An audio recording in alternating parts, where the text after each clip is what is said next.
Hello everyone, welcome to our video. Today I will show you how to make a BeReal public. So we're currently here in BeReal application, as you can see, and what you need to do here is obviously you need to post a BeReal, right? Once you post a BeReal, for example, I posted this BeReal right here.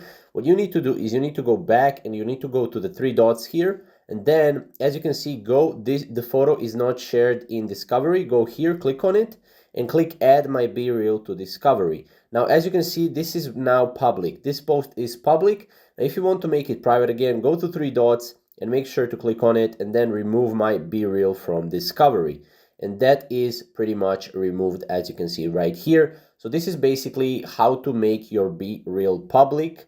If you have any questions regarding this, comment down below and I will help you out with some of your questions. Thank you guys for watching. We'll see you in the next video.